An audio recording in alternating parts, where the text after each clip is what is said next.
Hello, hello. It worked, Phil, just like you said. Phil said if it squeaked, just start talking. And I did. In the 1980s, there was a country and western song by T.G. Shepherd called Do You Want to Go to Heaven? And the first verse was a sweet little verse. It was like a little boy or a teenager in church, and he heard the invitation and went forward. But as years went on, I discovered just how immoral that song was. The rest of the verses made it anything of going to heaven. And it just always amazed me that they took us the phrase, do you want to go to heaven? And it was such an immoral song. If I was to put a title on tonight's lesson, I would entitle it, Do You Want to Go to Heaven? Now, this is not going to be the lesson on everything you do to get to heaven. I figure of all the churches in the Metroplex, this church knows that. Now, if we have some visitors that maybe are not quite aware of that and you are interested in what do you need to do to get to heaven, then we can talk about that in the back after the lesson. Or if you need a review, I'm always willing to talk about the things we need to get to heaven. But tonight, and I'm going to steal this from Phil, we're going to talk about the desire to get to heaven over certain things of this earth. Now, I'm going to be very specific about some things I've heard myself as a Christian growing up in the church that sometimes makes me wonder, do we really want to go to heaven over things of this earth? Sadly, I have heard, I'll just say it, Church of Christ people, we'll start with us. I've heard Church of Christ people say, well, I'm not ready for Jesus to come back until my grandchild is born. I get it. I really do. I wanted a son. I got a son. But if Jesus would have come back before that time and took me to heaven, that's what I would have really wanted. I've heard people say, well, I kind of want to graduate high school before Jesus comes back.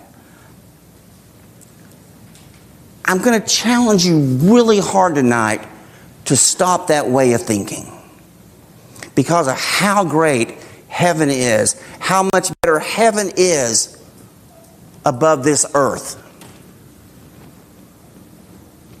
I really want to get married before Jesus comes back.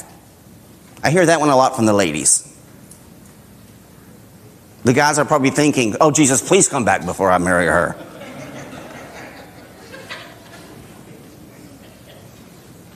I did want to get married. I really did. And I don't know why. There's enough things in my life that are wrong and messed up. But from a child, I've always wanted to go to heaven. I thought it would be so great. And that has stayed with me in my adult life. If you listen to my prayers, and every prayer that I make, I will always ask God to send Jesus. I would love for Jesus to come right now and me not finish this talk. I'd be okay with that because I know where we would be going. And so again, I'm really going to ask you to challenge yourself in how much do you really want to take hold of the promise that's been made to us and how great heaven will be over anything of this earth. Now, I'll tell you, this morning, the song selection should have been moved till tonight because it was a great song selection on heavenly songs, the city of God, being in heaven. And I was like, he's teaching my lesson right now. I need to change it. So thank you for that. But when we sing about heaven, we talk about heaven, but do we want to be there? Now, again, I'm sure some of you are probably like me and have got that figured out, and that's good. But there may be some questioning it. Now, you really hear this out in the world, people who probably don't want Jesus to come back at all because they may not act like they believe in God, but they're rather afraid of not heaven, if you will. So you expect it from them. But then some people, I think, just don't care. To them, this earth is providing everything they want, everything they need. for them. It's a pet peeve of mine. I'm just going to say this. I get it. I understand. I'm not going to correct it every time I hear it. But there is a phrase that I cringe every time I hear it. I really do. And don't make fun of me because you guys have your own pet peeves too, so let me have mine. But when I hear, oh, that was heaven on earth, it kind of offends me. I mean, I understand it. And probably the people say it don't mean it. But there is no heaven on earth at all. For about 30 years, I was in corporate training. And I was working with one company once where we would buy the company, go in, take over its services. We were kind of an outsourcing company, taking over account payable, computer, IT help desk. No one liked us because it meant people lost jobs. But at least I kind of had a neutral role to some degree. I was the trainer, so I went in to all the, for example, we bought a big service sector of Disney. And so I had to go in and tell Disney people that they were no longer Disney people. And if you know anything about Disney people, they love being Disney people. They have these little name badges that say cast member. And they weren't going to be, they didn't have to wear that anymore. You take away a cast member from a Disney employee, you might as well be taking away their job. And so my job was to go in and tell them how great our company was and how great things were going to be and how we do things and all that other stuff. And I don't understand this, but I never understood this because some of the companies we did this for, the companies were going out of business anyway, or the company was closing. And I got to go into some very, very fancy banks on the East Coast. Mellon Bank was one of them. And so in between training sessions, I got to walk around, go to places probably I shouldn't be going, but I was bored. So I'd walk into some executive vice president, executive president's office that had just been emptied out. And it was kind of sad. It was kind of sad knowing how much business had taken place in that office. The money that had been spent right there in that office, decisions made, and now it was a shell of nothingness. There was one office like that I was in. The guy that came in that used to office it said, "Are you comfortable?" And I said, "I am actually." He said, "This used to be my office." He goes, "It was heaven on earth." And I was like, "Really?" I said, "Because it didn't last. And we know heaven's going to last." And so we had a great conversation after that. So we're going to look at some scriptures in a moment. We're going to look at a lot of scriptures. Ephraim told me that as long as I have 50% scripture, then it'll be okay. So we're going to be there. And I'll call the scriptures up. I'll look them up with you just to keep us on the same page. But what I really want to do is I want to look at passages in the New Testament that talk about how great heaven is. That should give us the support that we need to want to be there. So the first thing I want to look at is 1 Corinthians chapter 2. 1 Corinthians chapter 2, verse 19. This is one of those lessons that I've taught before, and I like teaching it in a Bible class setting because I can ask you questions and get your input on what you think about heaven. And I'll kind of talk about that a little more in a moment. But to me, this verse sets up all the reasons why I want to go to heaven. Why I'm ready to go to heaven at any moment. 1 Corinthians 2, verse 19. There is no 1 Corinthians 2, 19. 2, verse 9. 2, verse 9. I've got this glasses problem. You'll learn about it. 1 Corinthians 2, verse 9. But just as it is written, things which eye has not seen and ear has not heard, and which have not entered the heart of man. All that God has prepared for those, that love Him.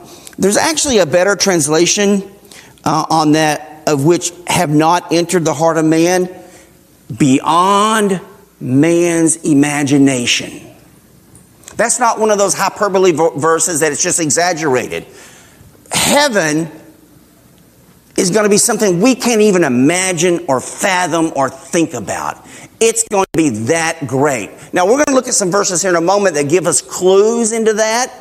But the overall experience, because of who God loves, is beyond our imagination. Now, that doesn't mean you can't think about it. When I was a kid, I don't know, 4th or 5th grade, I had this dream that I was in heaven. And I don't know where these images came from, but we were assigned a very stale, blank cottage. I remember just being in my dream, being in this cottage, nothing on the walls, just it had rooms, but it was very, very cool. It was just comfortable, not cool, wow, kids, but it was very, very temperature cool. I don't know why I had that dream, but that's what I dreamed heaven was. Very cool, very comfortable. And that would be one thing that I could do now if this was a Bible class. I could ask your opinion on things that you thought about what heaven looked like. But for Paul to make that promise to us, for those who love him, we are going to be given something that we can't even imagine. Nothing on earth will compare to it. And that's how great it's going to be.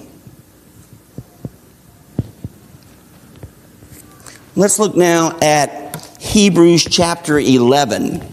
Hebrews chapter 11. And we'll look at verse 13. 13 through 16.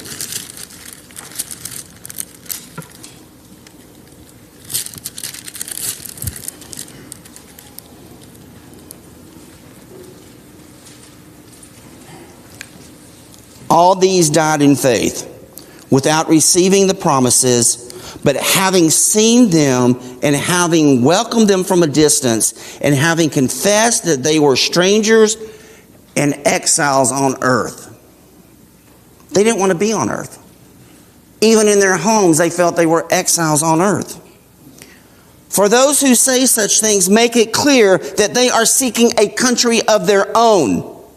And indeed, if they had been thinking of that country from which they went out, they would have had opportunity to return. But as it is, they desire a better country, that is a heavenly one. Therefore, God is not ashamed to be called their God, for he has prepared a city for them. That's the way we're supposed to think. This is a great earth. God loved us by giving this earth. It is beautiful. I probably more than the average person love the earth. A lot of you have read my profile, and the director has already asked me to come landscape or do something to your house because I like getting in the dirt. I love creation. I wish I had more room for trees and bushes in my yard. I love this creation. But as beautiful as this creation is, as great as a country this is, it is not our home. It is not our final place. We do not make plans to stay here. We make plans to bring us to heaven. That's what these Old Testament folks were talking about. Even in the Old Testament, knew there was something better in heaven. That's where we should be focusing our attention. Let's look at John chapter 14. John chapter 14, verse 2.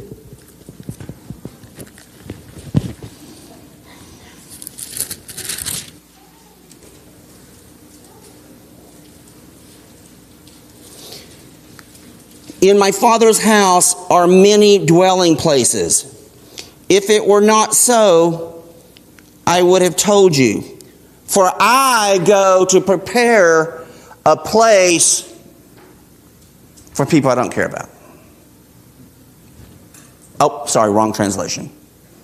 Sometimes my Bible verses get off. I go to prepare a home, a place for you. Jesus said, I'm going home for a purpose, to make things even better. Because there was heaven, there was a dwelling place for God, there was a dwelling place of the angels, there was a dwelling place where even Jesus dwelled before he came to this earth.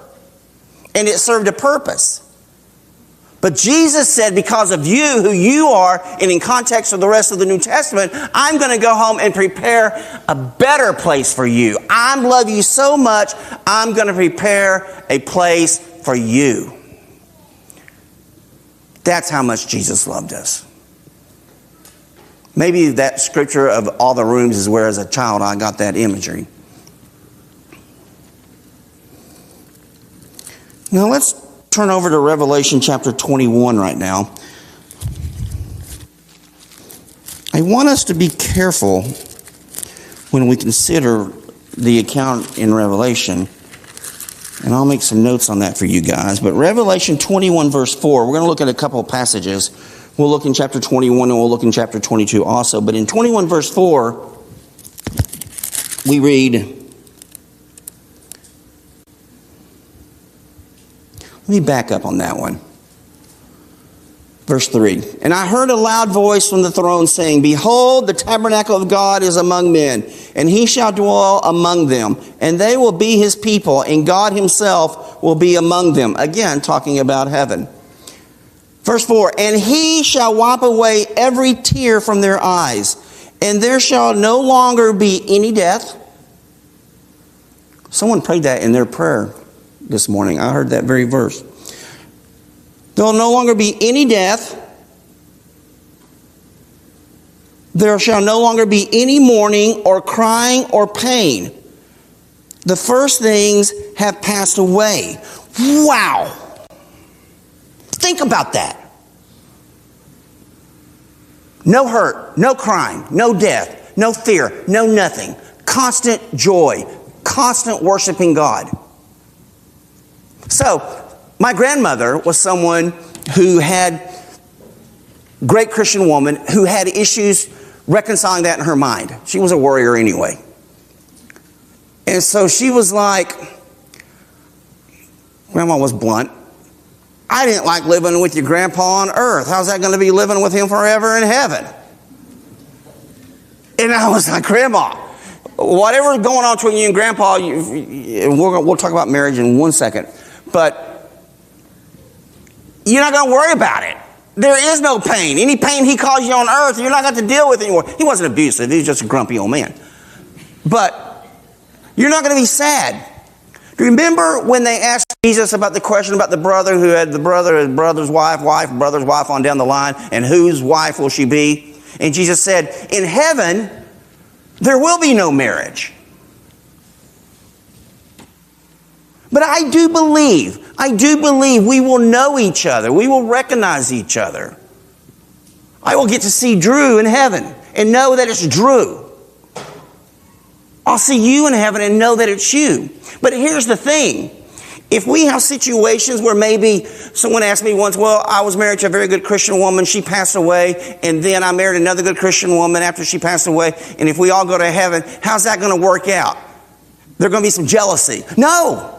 However it's going to work out, I cannot stand in front of you today and tell you that's going to work out. I just know that we'll all be in heaven and there will not be that conflict. It will work out. No pain, no tears. That's why I want to go to heaven. It's an incredible opportunity. Now, turn over real quick to Revelation 22. Revelation 22, and we'll do 1 through 5. Revelation 22, 1 through 5. So you guys know in Revelation, and I know Stephen has taught Revelation here in this church, you know in Revelation, a lot of Revelation is just symbolic language. It says things like the sea was like. So it may not actually be, but it was like. So you have some of that symbolic language here, but what this passage does for us, it presents the spirit, it presents the feeling that we will have when we're in heaven. 22, 1 through 5. And he showed me a river of the water of life, clear as crystal, coming from the throne of God and of the Lamb. In the middle of its street, and on either side of the river, was the tree of life, bearing 12 kinds of fruit, yielding its fruit every month. And the leaves of the trees were for the healing of the nations.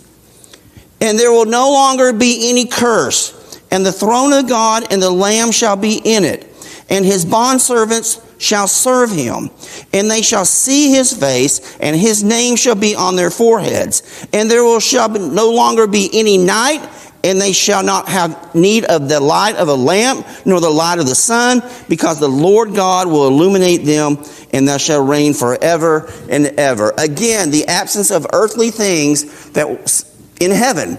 We won't need the sun, but we'll constantly be around God. Oh, that's got to be great. There's other passages that talk about how we will constantly worship God. One of you told me a story. I forget who told me the story. But someone was complaining about all the singing that's done in church. Sing too much. Too many songs. And somebody, one of you guys, the answer was, well, then why are you going to heaven for? Because that's all there's going to be is singing and praising and worshiping God. And we're going to be around God and loving each other and caring for each other. I'll tell you, this past winter was tough for me for some personal reasons. But the only redeeming value I had in life at that moment was to be here with you guys. Now, you don't know that. But just seeing your smiling face, hearing your stories, got me through a lot of stuff. So I can only imagine if it was that great here, without having to overcome anything in heaven, I want to go to heaven. That's important to me, to go to heaven. I want that. I need that.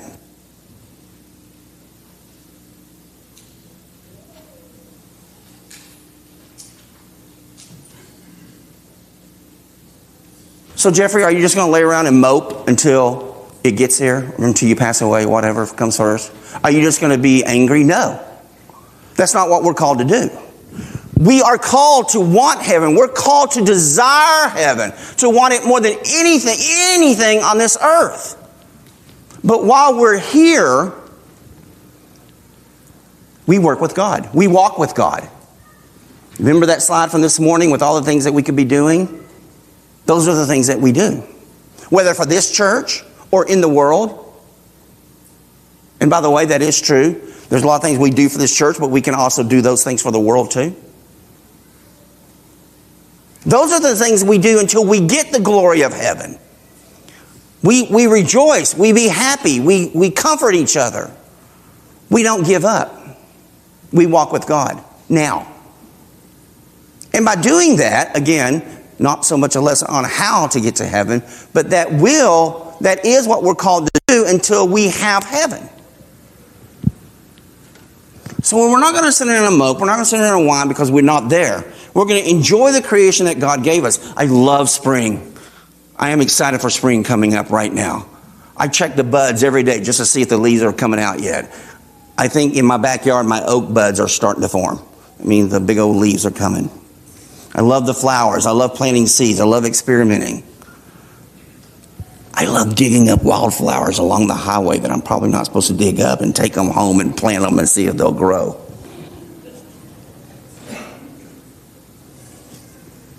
Those are the things I want to enjoy, the things that God gave me now. But those only lead to heaven. And it's not heaven on earth during those things.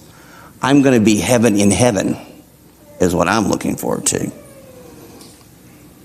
So tonight, I do leave you with a tough challenge. Quit wanting things of this earth. Anything. Enjoy them, hope for them, desire them if you get them. But know that heaven is better and want heaven. I always wonder, God, why aren't you coming back? And we know that God gave us one reason why He's not coming back. And I know every one of you know this reason. God said, I'm not coming back because I want some more. I don't want anyone to perish. I want more people saved. So let's go out and help God get that done, number one. But number two, what was number two? Number two is want heaven. Why would God want to give something to some people who didn't want it? He wouldn't, would He? And I'm not saying God's holding back because we don't want it enough. But let's get the people we go to church with. Let's get our neighbors. Let's get the people we work with, the people we go to school with. Let's get them wanting heaven also. Because then we can truly appreciate the gift that God has made for us that is beyond our imagination. Tonight, again, if you have needs to be baptized, if you want to change your life with talking to someone about how you can want heaven more, then I ask that during the song we're about to sing, head in the back. I'll be back there. There'll be other men, the elders will be back there to talk to. We'd love to talk to you about heaven, talk to you about how to get there. But together, when we sing those next songs about heaven, sing to me of heaven, let me fondly dream, then we'll truly know that's where we're headed and that's our goal.